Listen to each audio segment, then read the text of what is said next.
my name is Aubrey Center, and I'm immensely interested in visual arts. Creation is a big part of my identity and my everyday life, and I'm so thrilled by the opportunity to go and do what I love at GHP.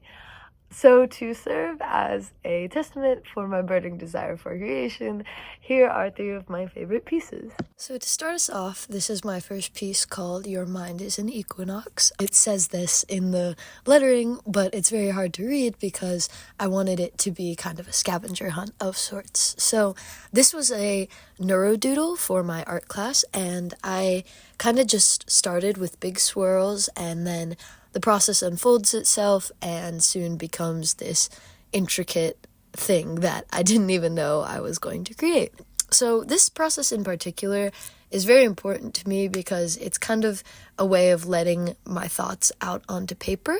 And as you can see, I have a lot of writing in here, and it's kind of just a stream of conscious approach to creating. And I think through that, I show my true desire for expression and what I'm truly feeling inside. It's kind of like a mirror to hold up my mind to the piece. So this piece was created with ballpoint pen on paper in 2024, and the dimensions are 9.5 by 12 inches. It started off larger than this, and I was going to keep going and fill the whole page with intricacy, but I thought that the negative space really provided a lot for the flowing aspect of it to breathe. And so I ended up cutting it in half and just being content with what I did. It kind of let itself know that it was finished. And it took me 2 sessions of working on it. I kind of went into a tunnel vision state of creation in both sessions. I maybe worked for like 2 hours straight without picking up my hand, and that shows the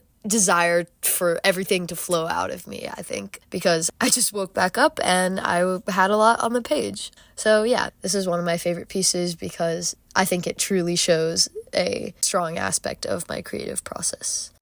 So this next piece is called Symphony of Detachment. I created this at NYU's Art Intensive program over the summer of 2024, and it is 22 by 30 inches, made with gouache, glass, spoons, tin cans, plastic, hair, keys, collage, and more. The assignment was to use gouache on the canvas, and I was new to this medium, and it felt somewhat restricting to me because I'm not usually a just painter.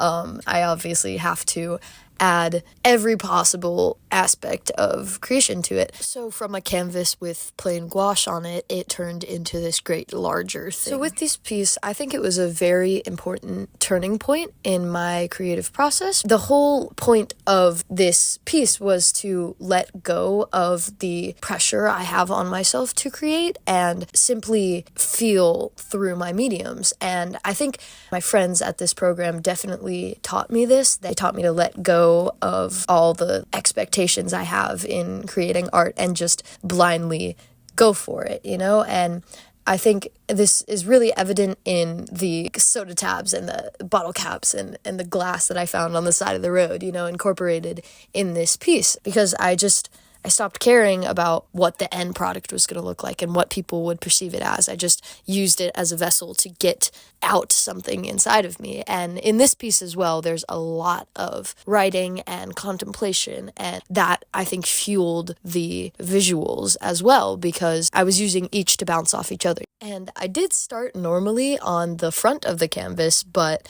as I was going, I started writing on the sides as well. I thought, if I'm covering the sides, I might as well cover the back, because this thing I have before me is created purely to hold a picture and a thought. So I continued on, and then it ended up hanging suspended from the ceiling in the NYU gallery, so you could see all sides of it, and you could walk under it and read every inch of this canvas that was covered with my creation.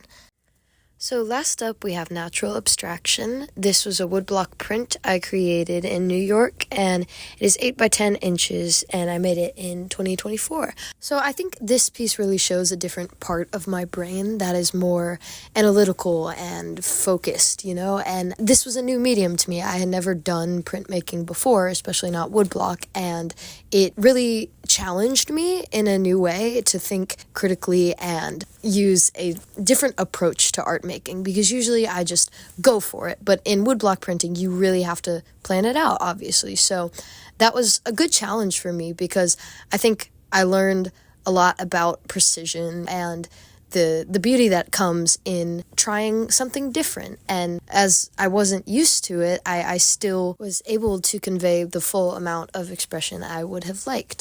So I really appreciate this piece for what it is and what it taught me, and I think it shows patience and perseverance, because I had a very difficult time making it, but I really did enjoy the process.